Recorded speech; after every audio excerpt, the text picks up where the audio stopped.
अच्छा, हमारे पास जो इलेक्ट्रिसिटी होती है ना, वो हमारे पास टू टाइप्स की होती है। एक आपका होता है इलेक्ट्रोस्टैटिक, सही है, और एक आपका इलेक्ट्रोडायनामिक कहते हैं इसको, या करंट इलेक्ट्रिसिटी भी कहते हैं, इलेक्ट्रोडायना या और करंट इलेक्ट्रिसिटी। सही है, तो ये आपके दो चैप्टर्स हैं। तो दिस इज इलेक्ट्रोस्टैटिक। तो इलेक्ट्रोस्टैटिक हम अभी जो चैप्टर पढ़ेंगे उसमें हम इलेक्ट्रोस्टैटिक को डिस्कस करेंगे, और इलेक्ट्रोडायनामिक या करंट इलेक्ट्रिसिटी वो इसके बाद जो चैप्टर होगा उसमें हम करंट इलेक्ट्रिसिटी को डिस्कस करेंगे। अच्छा, एक्चुअली जब हमारे पास हम करंट को डिफाइन करते हैं तो करंट में हम क्या कहते हैं? हम कहते हैं कि current is due to the flow of charges. Okay, यहाँ पे मैं वर्ड यूज कर रहा हूँ, फ्लो ऑफ चार्जेस। तो चार्जेस मेरे पास फिर दो टाइप्स के होते हैं, एक आपका पॉजिटिव चार्ज होता है और एक आपका नेगेटिव चार्ज होता है। सही है, और यहाँ पे मैंने वर्ड यूज किया है due to the flow of charges. तो चार्जेस जब मोशन स्टार्ट कर लेते हैं तो आपका करंट वहां पे आ जाते हैं। ओके, तो ये जब चार्जेस मोशन करेगा तो हमारे पास करंट जनरेट हो जाते हैं। तो वो सब कुछ, वो सारी चीजें हम यहाँ पे डिस्कस करेंगे करंट इलेक्ट्रिसिटी में। ओके, जब चार्जेस आपके मोशन करेगा चार्जेस, तो उस टाइम उसको कितना, यानी हर्डल्स कितनी आएंगे सामने, और ये एनर्जी कहाँ से लेगा, यानी ये चार्ज जब मोशन करेगा तो ये एनर्जी कहाँ से लेगा, और इसके सामने जब हर्डल्स आएंगी तो वो कौन कौन सी हर्डल्स होंगी। सही है, तो वो सब कुछ हम सेकंड चैप्टर में डिस्कस करेंगे। अभी हम इलेक्ट्रोस्टैटिक को डिस्कस कर लेते हैं। So this is electricity due to static charges. Okay, यानी चार्जेस जब आपके स्टैटिक पोजीशन पे होंगे तो उस टाइम जो हमारे पास या एट रेस्ट पोजीशन पे होंगे तो उस टाइम हमारे पास जो उस टाइम जो हमारे पास इलेक्ट्रिसिटी जनरेट होती है या पोटेंशियल डिफरेंस जब जनरेट होता है तो उसको हम इलेक्ट्रोस्टैटिक कहते हैं। सर वैसे एक मेरा क्वेश्चन था कि मतलब स्टैटिक चार्जेस को हाथ लगाएं तो हमें करंट नहीं पड़ता ना? नहीं, वो एक्चुअली इतना स्मॉल होता है चार्जेस के, आपको नहीं पता। वो आपने वेंडिग्राफ जनरेटर अक्सर देखे है कभी? जी जी सर, मैंने वो YouTube पे एक वीडियो देखी थी, वो उसमें बता रहे थे कि 1000 वोल्ट्स आ रहे थे उसमें जी वेंटिग्राफ जनरेटर। तो सर उसके ऊपर वो हाथ भी रखते थे। वही जी, सर, उसी के रिलेटेड मैं आपसे पूछ रहा था कि कैसे सर वो कुछ सर्वाइव करते हैं। एक्चुअली वो इस तरह होता है ना कि आप जब, आपको करंट कैसा फील होता है? करंट आपको तभी फील होता है जब आपको करंट लग जाते हैं, यानी हाई करंट की वजह से आपको, यानी आपको फीलिंग आती है कि मुझे करंट लग गया। सही है, वेंडिग्राफ जनरेटर में क्या होता है? वेंडिग्राफ जनरेटर आपको 1000 वोल्टेज तो यहाँ पे आ जाते हैं। 1000 वोल्टेज किसकी किसकी वजह से आता है? वो स्टैटिक चार्जेस की वजह से यहाँ पे आ जाता है। लेकिन करंट यहाँ पे बहुत कम होता है, जिसकी वजह से आपको फील नहीं होता कि आपको करंट लग गया है। आप इस पे हाथ रख लो तो आपको फील नहीं हो कि आप वो करंट आपको लग गया है। सही डन है। हो गया। तो सर कौन से फिर ये जो वायर वो होते हैं, पिलर्स वगैरह इलेक्ट्रिसिटी के, तो सर उनमें भी फिर स्टैटिक मतलब होता है सर चार्ज, मतलब वो कौन सा फ्लो कर रहा होता है फिर सर उनसे? तुमने तो हाथ लगाए तो सुना काफी सख्त करंट पड़ता है। जी, वो इस तरह होता है ना कि अक्सर वो आपने, या शायद आपको ओ लेवल में वो शॉर्ट क्वेश्चन आया हो कि फॉर एग्जांपल आप इस तरह, ये आपका ट्रांसमिशन लाइन है। ओके, और आप इस तरह कर लो कि अपने दोनों हाथ यहाँ पे रख लो और जमीन के साथ आप टच नहीं हो। सही है, तो तब क्या होगा? आपको करंट लगेगा या नहीं? तो यहाँ पे जो हमारे पास यानी आप यहाँ पे, तो हम कहते हैं कि नहीं सर हमें करंट नहीं लगेगा। क्यों करंट नहीं लगेगा?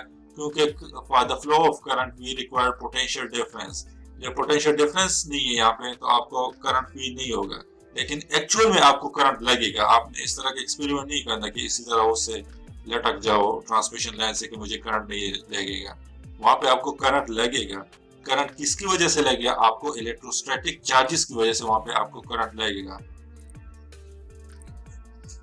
जी सर बिल्कुल। अच्छा, यहाँ पे मैंने कहा कि इलेक्ट्रोस्टैटिक चार्जेस यहाँ पे होता है आपको करंट फील नहीं होता, और यहाँ पे आपको इलेक्ट्रोस्टैटिक जो चार्जेस होंगे वहाँ पे आपको करंट फील होगा। वो इसलिए क्योंकि फॉर यहाँ पे जब आप अपने दोनों हाथ टच कर लेते हो, सही है, तो यहाँ पे बहुत सारे इलेक्ट्रॉन्स होते हैं, बहुत ज्यादा वो फ्लो कर रहे होते हैं। सही है, ट्रांसमिशन लाइन पे तो हमारे पास बहुत, यानी 500 केवी का ट्रांसमिशन लाइन होता है। सही है, या 200 220 केवी का ट्रांसमिशन लाइन होता है। तो ये तो बहुत हाई पोटेंशियल डिफरेंस होता है, लाइक हमारे पास बहुत ज्यादा इलेक्ट्रॉन्स होते हैं यहाँ पे, तो जब आप इसको टच कर लेते हो तो यहाँ पे तो कोई इलेक्ट्रॉन नहीं है। So as we know that anything everything move from higher concentration to a lower concentration, तो इलेक्ट्रॉन्स आपके यहाँ पे आ जाएंगे। सही है, यानी विद इन सेकेंड ये आपके यहाँ पे आ जाएंगे, तो एक हाई झटका सा आपको लग जाएगा।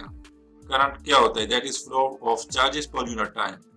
ओके, यानी विद इन सेकेंड आपको यहाँ पे वो चार्जेस फ्लो स्टार्ट हो जाएंगे और आपको यानी आपकी बॉडी जल जाएगी। सही है, यहाँ पे अगर आप अर्थ के साथ कनेक्ट हो नीचे, अगर आप अर्थ के साथ हो तो फिर तो ऑब्वियसली करंट फ्लो स्टार्ट हो जाएगा, आपके बॉडी के थ्रू करंट फ्लो होगा, इस तरह अर्थ में जाएगा, इलेक्ट्रॉन इस तरह अर्थ में जाएंगे। लेकिन अक्सर वो कंसेप्चुअल क्वेश्चन आ जाते हैं कि आप अर्थ के साथ टच नहीं हो, यानी आप ऊपर हो, लटक रहे हो। सही है, तो फिर तो पोटेंशियल डिफरेंस भी क्रिएट नहीं हो रहा, तो फिर आपको क्या होगा, तो वहां पे आपने कहना कि यहाँ पे मुझे करंट फील नहीं होगा। क्यों करंट फील नहीं होगा, क्योंकि सेम पोटेंशियल पे मैंने इसको टच किया है।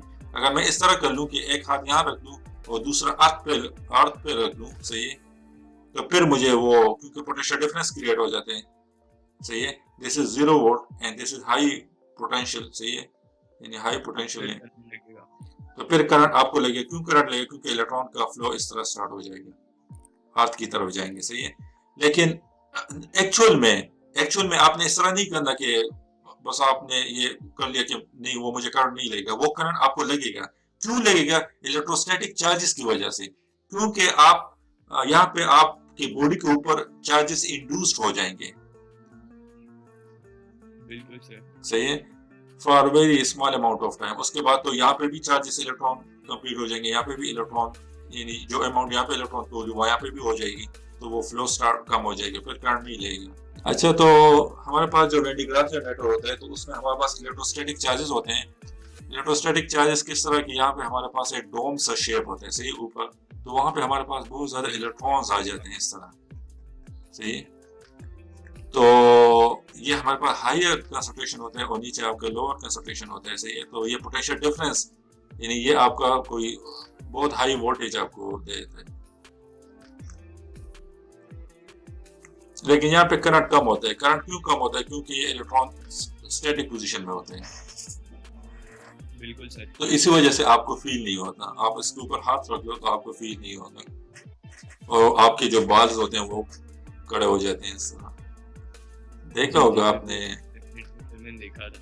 ये क्यों होता है, सर पता नहीं, वो इस तरह होता है ना कि आपके हाथ के थ्रू वो सारे चार्जेस आपके ऊपर हेड की तरफ आ जाते हैं इस तरह। सही है, तो एक चार्जेस आपके यहाँ पे चले जाते हैं। सही है, और कुछ चार्जेस यहाँ पे रहते हैं, कुछ चार्जेस यहाँ पे रहते हैं, तो ये एक दूसरे से रिपल्शन करते हैं, रिपल्सिव फोर्स की वजह से ये इस तरह ऊपर हो जाते हैं सारे बाल्स। सही है, रिपल इलेक्ट्रॉन्स लेयर्स में आ जाते हैं हमारे, या यहाँ तक आपके इलेक्ट्रॉन्स आ जाते हैं, तो एक दूसरे से यहाँ पे जो इलेक्ट्रॉन्स ने कर लिया है, और इतना मतलब हाई वोल्टेज है, बंदा मैं परेशान, सिर्फ बंदा मर क्यों नहीं रहा।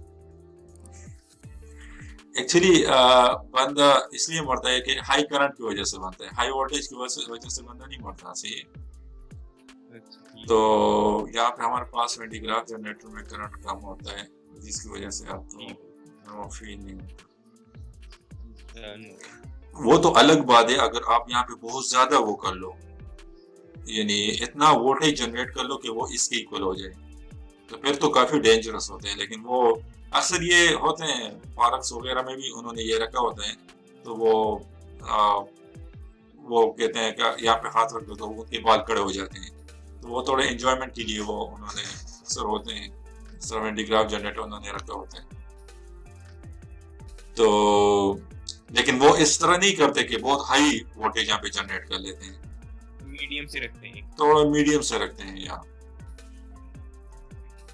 अच्छा, इलेक्ट्रोस्टैटिक चार्जेस हमारे पास जनरेट किस तरह होते हैं, वो हमारे पास फ्रिक्शन की वजह से हमारे पास जनरेट होते हैं। ओके, हमारे पास जो बॉडी होते हैं, न्यूट्रल बॉडी होते हैं, उसमें हमारे पास क्या होता है, इक्वल पॉजिटिव और नेगेटिव चार्जेस होते हैं। सही है, लेकिन जब हमारे पास क्या होता है, इसके साथ दूसरा बॉडी आप ले आओ और रब कर लो इसके साथ, सही है, तो आपके पॉजिटिव और नेगेटिव चार्जेस इंड्यूस्ड हो जाएंगे, लाइक अगर यहाँ पे आपके बहुत सारे नेगेटिव चार्जेस आ रहे हैं इस बोर्ड के इस साइड पे, तो यहाँ पे आपके बहुत सारे पॉजिटिव चार्जेस आ जाएंगे एक तरफ हो जाएंगे। या, और यहाँ पे आपके वो हो जाते हैं इस तरह। तो यानी अच्छा, अब इस बॉडी को आप रिमूव कर लो और दूसरा न्यूट्रल बॉडी ले आओ, तो उसमें भी चार्जेस इंड्यूस हो जाएंगे। ओके, एंड स्टैटिक चार्जेस की वजह से उसमें भी आपके चार्जेस इंड्यूस हो जाएंगे, तो उसको फिर हम वो कहते हैं क्या, चार्ज बाय इंडक्शन कहते हैं। सही है, यानी इस बॉडी के थ्रू आप अभी बाकी बॉडीज को भी, बाकी बॉडीज में भी इलेक्ट्रोस्टैटिक चार्ज को इंड्यूस कर सकते हो, जनरेट कर सकते हो। आपके एक साइड पे कॉर्नर पे आपके पॉजिटिव चार्जेस आ जाएंगे और एक कॉर्नर पे आपके नेगेटिव चार्जेस आ जाएंगे।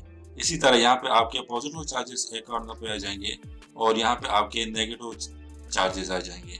अच्छा, इन दोनों चार्जेस के मिड में हमारे पास एक फोर्स होगा। ओके, और उस फोर्स का जो डायरेक्शन होगा that's will be from positive toward negative. और उस फोर्स को हम किस तरह फाइंड करेंगे, that's will be फाइंडेड by using the coulomb law. Okay, शायद आप लोगों ने ओ लेवल में पढ़ा होगा कूलम लॉ हमारे पास क्या होता है, that is directly proportional to the product of the charges and inversely proportional to the distance between them, inversely proportional to the square of the distance between them. So इसको हम are square से represent करते हैं। It means कि आप this square of the distance between them is r. It means that if you decrease this distance, then the force will get increased. Okay, sorry, this is force. Or if you increase the amount of these charges, then the force of attraction will get increased. Okay, and you can find it that by using this equation. Okay, इस equation के through आप उस force को find कर सकते हो। अच्छा, अब यहाँ पे हमारे पास फोर्स अट्रैक्टिव होगा या रिपल्सिव होगा, क्योंकि हमारे पास चार्जेस हैं। अगर सेम चार्जेस आ जाए तो वो हमारे पास रिपेल होंगे और डिफरेंट चार्जेस हमारे पास अट्रैक्ट होंगे। तो अगर ये फोर्स आपका नेगेटिव आ जाए तो इट मींस कि आपका जो चार्जेस है वो डिफरेंट है। ओके, यानी अट्रैक्टिव फोर्स है यहाँ पे। और अगर ये फोर्स आपके पास पॉजिटिव आ जाए तो इट मींस कि रिपल्सिव फोर्स है। तो ये क्यों, ये पॉजिटिव और नेगेटिव से आपने इसको किस तरह आइडेंटिफाई करना है, तो उसको यहाँ पे देख लो, दिस इज पॉजिटिव चार्ज, तो इसको positive, this is positive and this is negative charge. Okay, तो प्लस डिफरेंट चार्जेस को आप मल्टीप्लाई कर लो, you will get minus. Okay, तो जब फोर्स आपके पास नेगेटिव आ जाए तो इट मींस कि अट्रैक्ट हो, और जब सिमिलर चार्जेस को आप मल्टीप्लाई कर यू विल गेट पॉजिटिव। तो जब सेम पॉजिटिव फोर्स आपके पास पॉजिटिव आ जाए तो इट मींस कि that force is the repulsive force. बिल्कुल सही। अच्छा, इसके बाद हमारे पास इलेक्ट्रिक फील्ड था। Okay, if this is positive charge plate, okay, and if this is negative charge plate, then there will be some sort of electric field, and the electric field, the direction of electric field will be from positive toward negative. Okay, और ये आपके straight lines होंगे। Okay, straight lines means के ये आपके cross नहीं होंगे एक दूसरे के साथ। क्यों क्रॉस नहीं होंगे, क्योंकि हमारे पास इलेक्ट्रिक फील्ड जो होता है वो हमारे पास वेक्टर क्वांटिटी है। ओके, वेक्टर मींस के इसका एक ही स्पेसिफिक डायरेक्शन है। सही है, लेट्स से मैं आपसे कह दूं कि आपने आपकी velocity from east to west जो है वो 5 मीटर पर सेकंड आपने रखना है। अगर इसको मैं अब ऊपर की तरफ कर लूं तो ये चेंज होगी, वेरी होगी। अगर इसको मैं इस डायरेक्शन में कर लूं तो ये मेरे पास चेंज हो जाएगी, ये वेलोसिटी ये -5 हो जाएगी। सही है, तो वेलोसिटी में हमारे पास क्या होता है, एक स्पेसिफिक डायरेक्शन होता है। जबकि स्केलर को आप इस डायरेक्शन में ले जाओ कोई फर्क नहीं पड़ता, इस डायरेक्शन में ले जाओ उस वहां पे आपको डायरेक्शन की इतनी इंपॉर्टेंस नहीं होती स्केलर में, लेकिन वेक्टर में हमने डायरेक्शन को इनकाउंटर करना है कि ये कौन से डायरेक्शन में जा रहे हैं। अच्छा, इसका मैग्नीट्यूड इतना है, लेकिन कौन से डायरेक्शन में इसका मैग्नीट्यूड इतना है, तो वहां पे हम वेक्टर में हमने डायरेक्शन को भी इनकाउंटर करना है। तो यहाँ पे देख लो, अगर मैं इस तरह कर लूँ कि ये एक फील्ड तो इस तरह है, दूसरा फील्ड इस तरह जा रहा है, तो यहाँ पे देख लो, यहाँ इस पॉइंट के बाद मेरे पास दो रास्ते बन रहे हैं। Okay, one is this way and second one is this way. अच्छा, इलेक्ट्रॉन लेट से यहाँ पे मैं पॉजिटिव टेस्ट चार्ज को रख देता हूँ। ओके, तो पॉजिटिव टेस्ट चार्ज इस तरह जाएगा, यहाँ पे जब पहुंच जाएगा तो वो कंफ्यूज होगा, वो तो कहेगा मेरे पास दो रास्ते, मैंने किस रास्ते पे जाना है, इस साइड पे जाना है या इस साइड पे जाना है। सही है, या तो वो इस तरह नहीं होता, जबकि हमारे पास स्केलर वेक्टर क्वांटिटी में एक स्पेसिफिक डायरेक्शन होता है। सही है, तो आपके जो इलेक्ट्रिक फील्ड लाइंस होंगे they will never cross each others, ये स्ट्रेट लाइंस होंगे, इस तरह पैरेलल लाइंस होंगे। क्रॉस नहीं, मतलब किसी पॉइंट पे मीट नहीं करेंगे। मीट नहीं करेंगे, सही है। नेवर टच और क्रॉस होगी। सर हमेशा जो टेस्ट चार्ज होता है वो हम पॉजिटिव ही रखते हैं। जी, टेस्ट चार्ज जो हमारे पास होता है वो हमेशा पॉजिटिव चार्ज ही होते हैं। जो हमारे पास लैब्स में होते हैं ना वो टेस्ट चार्ज छोटे छोटे से, वो पॉजिटिव चार्ज ही होते हैं। एक्चुअली पॉजिटिव चार्ज क्यों होते हैं, उसके थ्रू हमने इलेक्ट्रिक फील्ड को जनरेट करना है। तो इस टेस्ट चार्ज को आप पॉजिटिव प्लेट के साथ के करीब रख लो तो वो उससे रिपेल होगा, इस डायरेक्शन में उसकी मोशन हो जाएगी, वो इस डायरेक्शन में जाएगा। तो फिर हम कहते हैं कि ये इलेक्ट्रिक फील्ड आपका इस तरह बनेगा। वो आपने एक्सपेरिमेंट किया होगा शायद, वो इलेक्ट्रिक फील्ड को ड्रॉ करने के लिए। वो सर हमारा स्कूल ही खुले सर, और फेस टू फेस है। नहीं, ओ लेवल में नहीं पढ़ा था ये चैप्टर?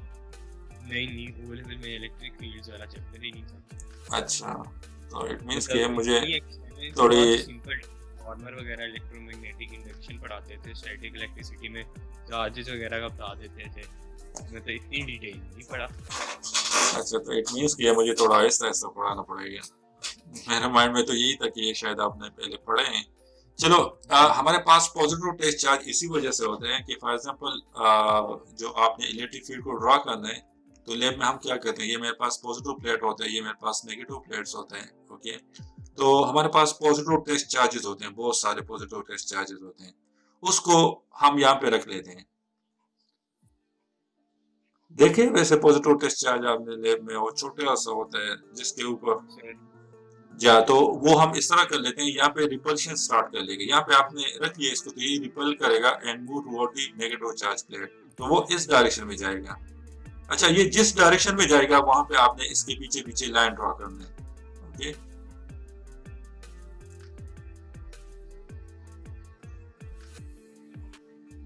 ये जैसे जैसे इस तरह मूव करेगा, तो ये तो आपने इसके पीछे पीछे इस तरह लाइन ड्रॉ करना है, तो ये तो आपका इलेक्ट्रिक फील्ड इस तरह बन जाएगा। अच्छा, ये लाइंस एक्चुअल में नहीं होते हैं, ये इस तरह नहीं होता कि आपके इलेक्ट्रिक फील्ड इस तरह लाइंस होते हैं, ये वैसे इमेजिनरी लाइंस हैं। ओके, या ये एक्चुअल में नहीं होता, बस ये हम कहते हैं कि ये मेरे पास इलेक्ट्रिक फील्ड है that's will move from positive toward negative. अच्छा, अभी जो इलेक्ट्रिक फील्ड की लाइंस है वो एक दूसरे से सम डिस्टेंस पर है। ओके, अच्छा, अगर मैं इस डिस्टेंस को डिक्रीज कर लूं तो आपका जो इलेक्ट्रिक फील्ड स्ट्रेंथ होगा वो ज्यादा होगा। इट मींस कि आपका इलेक्ट्रिक फील्ड स्ट्रांग है। तो इससे भी आप ये आइडेंटिफाई कर सकते हो कि आपकी इलेक्ट्रिक फील्ड स्ट्रांग है या वीक है। अगर लाइंस दूर दूर होंगी एक दूसरे से तो आप ये आइडेंटिफाई कर लो कि आपकी इलेक्ट्रिक फील्ड इतने स्ट्रांग नहीं है। लेकिन अगर लाइंस आपके क्लोज होंगे एक दूसरे के साथ इस तरह, मतलब बहुत स्ट्रांग, या आपका इलेक्ट्रिक फील्ड बहुत ज्यादा स्ट्रांग है। अच्छा, इसके बाद हमारे पास अगर मैं इस तरह कर लूं, इलेक्ट्रिक फील्ड को मैंने किस तरह अब स्ट्रॉन्ग करना है, वीक किस तरह करना है, स्ट्रॉन्ग किस तरह करना है, उसको थोड़ा सा डिस्कस कर लेते हैं। अगर इन दोनों क्या डिक्रीज कर लूं? स्ट्रॉन्ग करने के लिए तो डिस्टेंस कम करना पड़ेगा हमें लाइंस के दरमियान। कौन से? इन प्लेट्स के दरमियान। Let's say this distance is d। Okay, the distance between these two plates is d। इस d को मैं कम कर लेता हूं तो आपका इलेक्ट्रिक फील्ड स्ट्रेंथ इंक्रीज होगा।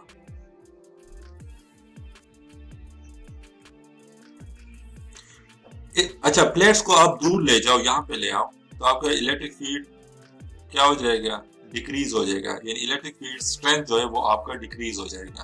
तो ये आप, तो मैंने डी को इंक्रीज कर लिया, अभी मेरे पास डी कितना है, मेरे पास जो डी है वो इतना हो गया। पहले डी ये था तो यहाँ पे इलेक्ट्रिक फील्ड का जो स्ट्रेंथ था वो ज्यादा था, यहाँ पे आपके इलेक्ट्रिक फील्ड स्ट्रेंथ कम हो जाएगा। क्यों कम हो जाएगा? क्योंकि डी आपने इंक्रीज कर दिया। So you can say that your E is inversely proportional to D. E को आप, डी को आप इंक्रीज कर लो तो आपका ये डिक्रीज हो जाएगा, ये आप इंक्रीज कर लो तो ये आपको decrease decrease and increase. Okay, inversely proportional होगा। समझ आ रहा है आपको? जी सर, ये समझ आ गया। अच्छा, अगर मैं इस तरह कर लूं कि मैं इस डिस्टेंस को कांस्टेंट रख लूं, यानी डी को मैं कांस्टेंट रख लेता हूं, और मैं इस तरह कर लूं कि यहाँ पे और पॉजिटिव चार्जेस ले आता हूँ, तो फिर भी आपका स्ट्रेंथ जो होगा वो इंक्रीज हो जाएगा। वो ज़्यादा मतलब तेज़ी से जाएगा। जी, यानी आपका इलेक्ट्रिक फील्ड स्ट्रेंथ जो होगा, जो ये पॉजिटिव फेज चार्ज होगा, वो तेजी के साथ जाएगा।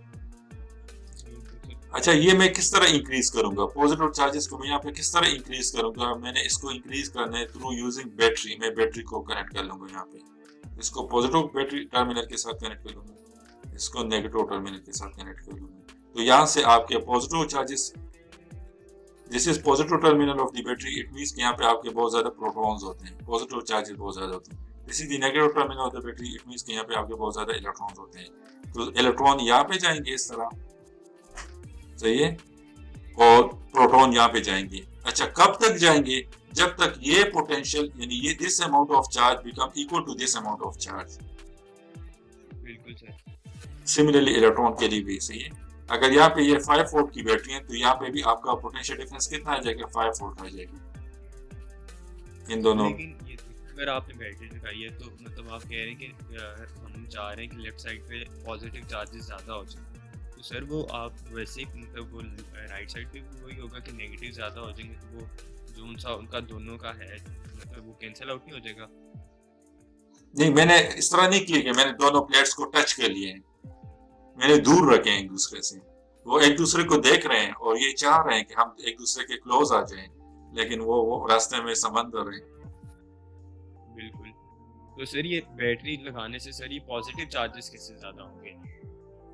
एक्चुअली बैटरी लगाने से पॉजिटिव चार्जेस इस तरह हो जाएंगे कि लेट से अभी इतने चार्जेस हैं, सही है, तो मैंने अगर चार्जेस को इंक्रीज करना है तो मैं इस तरह कर लेता हूँ कि 5 वोल्ट बैटरी की जगह मैं इसको 20 वोल्ट कर लेता हूँ। तो पहले यहाँ पे कितना था? 5 वोल्ट था।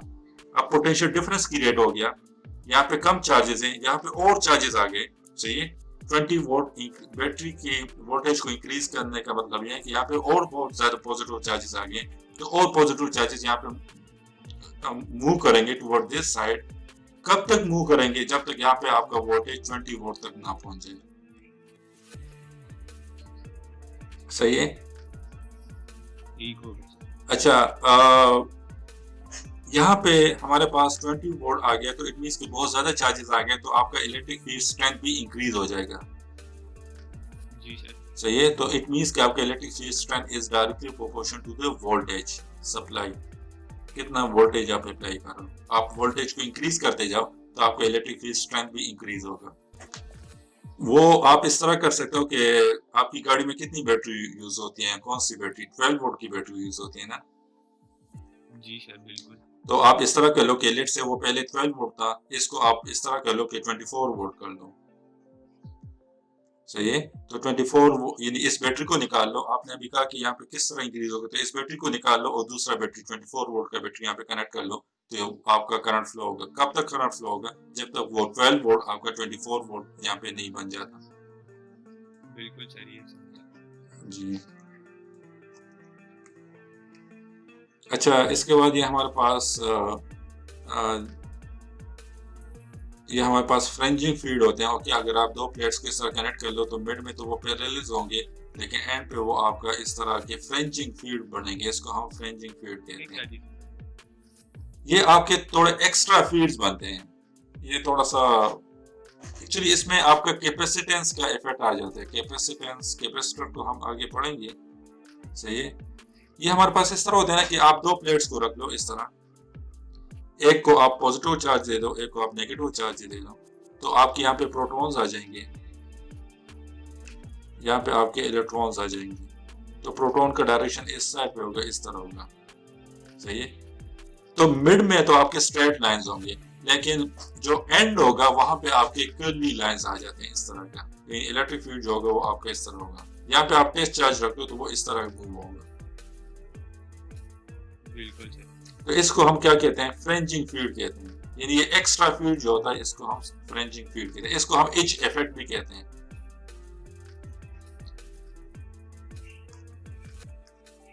मुझे लग रहा है इसकी प्रॉपर रीजनिंग ना A2 में जाके आएगी। जी, A2 में इसलिए आएगी क्योंकि उस टाइम वो आपका कैपेसिटर आप जब स्टडी कर लो, पूरा जी एक टॉपिक है सर, जी जी, कैपेसिटर। जी, तो उसके बाद ही वहाँ पे एक्चुअली इसमें कैपेसिटेंस का वो थोड़ा-सा हो जाता है, तो अभी मैं आपको समझाऊँगा तो आप और कन्फ्यूज़ हो जाओगे, तो वहाँ पे हम उसको फिर वो डिस्कस कर लेंगे। अच्छा, यहाँ पे हमारे पास जो इलेक्ट्रिक फील्ड होता है that's will move outward from the positive charge plate and it will move inward to the negative. Okay, यहाँ पे नेगेटिव प्लेट्स पे आपका इलेक्ट्रिक फील्ड इस तरह होंगे, इनवर्ड होंगे। ओके, अक्सर ये एमसीक्यूज भी आता है। सही है? बिल्कुल सही है। अगर पॉजिटिव चार्ज रख लो और नीचे आप प्लेन प्लेट रख लो और उस प्लेन प्लेट को आप अर्थ कर लो, तो इलेक्ट्रिक फील्ड कितना एंगल बनाएंगे इस प्लेन प्लेट के साथ, सो दैट इज 90 डिग्री। ये भी एमसीक्यूज आता है अक्सर।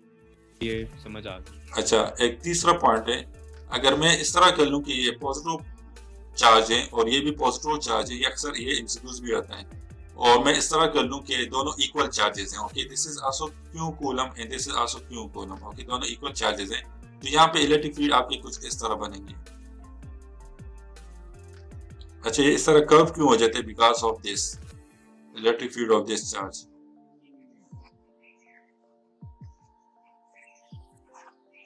अच्छा, यहाँ मिड पॉइंट पे आपका इलेक्ट्रिक फील्ड कितना होगा? तो वहां पे 0 होगा। 0 क्यों होगा? क्योंकि this is in this direction और ये आपका इस डायरेक्शन में, so both are cancel out. या cancel out the effect of each other.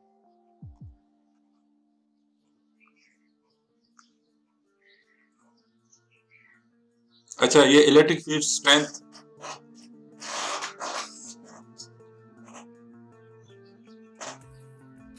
अच्छा इलेक्ट्रिक फील्ड स्ट्रेंथ हमें क्या बताता है? Electric field strength is just E, जो हम अभी पढ़ रहे थे, डिस्कस कर रहे थे, लेकिन इसको अभी इस तरह पढ़ लेते हैं, इस तरह कर लेते हैं। This is my positive charge plate, this is my negative charge plate, और यहाँ पे मैं पॉजिटिव टेस्ट चार्ज रख देता हूँ। Okay, let's say this is my positive test charge. So इस पे कितना फोर्स एक्ट हो रहा है, उसको हम इलेक्ट्रिक फील्ड स्ट्रेंथ कहते हैं। Okay, E is equal to F divide by Q. सही है? इस चार्ज पर, पॉजिटिव टेस्ट चार्ज पर कितना फोर्स एक्ट करेगा, उसको मैं कहता हूं कि that is my electric field strength. अच्छा, अब इलेक्ट्रिक फील्ड स्ट्रेंथ को आपने किस तरह इंक्रीज करना है, किस तरह डिक्रीज करना है, वो हम पढ़ चुके हैं पहले। Okay, that was E is equal to V divide by D।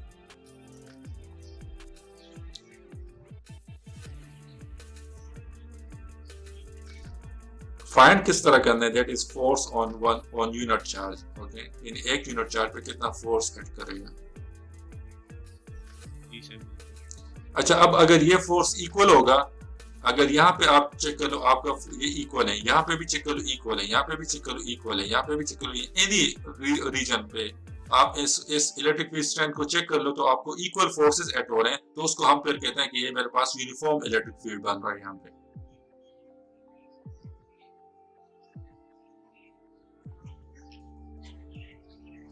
सही है? जी सर, बिल्कुल। अक्सर इस तरह भी होता है ना कि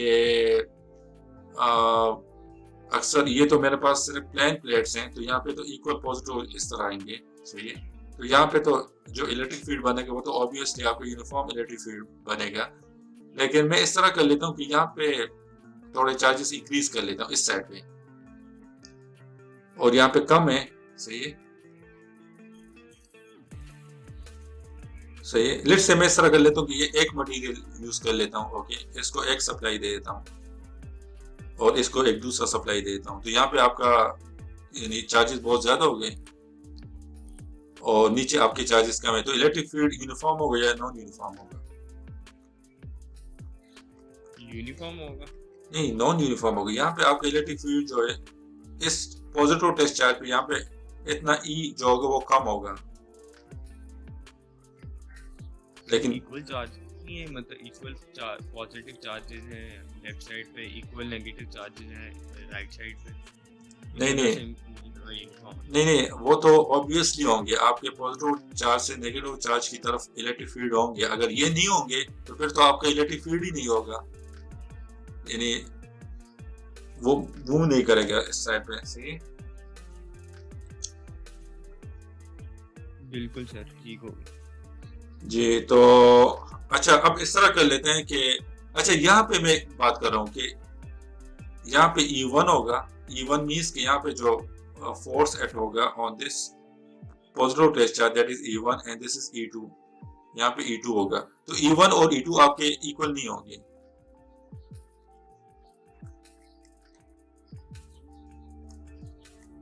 सही है, this is E1, it means कि यहाँ पे जो इस चार्ज पे जो फोर्स एक्ट होगा that will not be equal to the force acting on the positive test charge at this region। क्यों इक्वल नहीं होगा? क्योंकि आपके इलेक्ट्रिक फील्ड यहाँ पे कम चार्जेस हैं और यहाँ पे आपका इलेक्ट्रिक फील्ड स्ट्रेंथ जो है वो ज्यादा है, यहाँ पे आपका कम है। क्यों कम है? क्योंकि यहाँ पे आपका पोटेंशियल कम है। positive charges on this plate is less than the amount of positive charge over here। बिल्कुल सही है, तो यहाँ पे आपका E जो होगा, यानी यहाँ पे V आपका ज्यादा है, तो V ज्यादा है, इट मींस कि आपका E यहाँ पे ज्यादा है, E1 is greater than E2। बिल्कुल सही है, तो ये आपका नॉन यूनिफॉर्म बन रहा है। नॉन यूनिफॉर्म किस तरह? क्योंकि यहाँ पे आपको पॉजिटिव टेस्ट चार्ज यहाँ पे रख लो तो वो बहुत तेजी के साथ इस डायरेक्शन में आएगा। यहाँ पे आप पॉजिटिव टेस्ट चार्ज को रख लो, वो इतनी तेजी के साथ नहीं आएगा। क्यों तेजी के साथ नहीं आएगा? क्योंकि यहाँ पे फोर्स कम एक्ट हो रहा है। क्यों फोर्स कम एक्ट हो रहा है? क्योंकि E2 आपका कम है। E2 क्यों कम है? क्योंकि आपका यहाँ पे वोल्टेज सप्लाई कम है, यानी चार्ज अमाउंट ऑफ चार्ज कम है यहाँ पे। जी सर, डन हो गया। लेकिन प्रैक्टिकली आप इस तरह कर लो कि ये पॉजिटिव प्लेट हो गई, ये नेगेटिव प्लेट हो गई, तो यहाँ पे यूनिफॉर्मली डिस्ट्रीब्यूट होंगे सारे चार्जेस। तो सिंपल इट मींस कि आपके जो इलेक्ट्रिक फील्ड बनेंगे between two parallel plates, the electric field is uniform electric field, वो हमेशा यूनिफॉर्म बनते हैं। ओके, ये तो वैसे मैं आपको एग्जांपल दे रहा था कि अगर मैं यहाँ पे चार्जेस ज्यादा कर लूँ और यहाँ पे कम होंगे तो फिर आपका इलेक्ट्रिक फील्ड यूनिफॉर्म होगा कि नहीं होगा। सही है, जिस तरह होता है ना, वो आप इस तरह इसमें पानी डाल दो, सही है, तो पानी इक्वली डिस्ट्रीब्यूट हो रहा है, यहाँ पे आ जाते हैं सब साइड पे। तो इसी तरह चार्जेस भी इक्वली सब जगहों पे डिस्ट्रीब्यूट होते हैं जब आप वोल्टेज सप्लाई को कनेक्ट कर लो। बिल्कुल सर, ठीक है। ये अच्छा, ये भी पढ़ लिया हमने। इसके बाद ये एक्सपेरिमेंट ये इतना नहीं है। अच्छा, इसके बाद अगर हम इस तरह कर लें कि हमारे पास पॉजिटिव प्लेट्स था, ये पास नेगेटिव प्लेट्स है, इलेक्ट्रिक फील्ड इस डायरेक्शन में थी, और आप इस तरह कर लो कि पॉजिटिव टेस्ट चार्ज को इस डायरेक्शन में फेंक दो। ओके, बिटवीन द प्लेट्स इस तरह इस डायरेक्शन में फेंक दो, तो उसका डायरेक्शन किस तरह बनेगा? वो कर्व कुछ इस तरह बनेगा। क्यों इस तरह बनेगा? Because this is positive test charge and positive test charge repel from the positive plates and it will move toward the negative plates. तो ये इस तरह का कर्व बनेगा।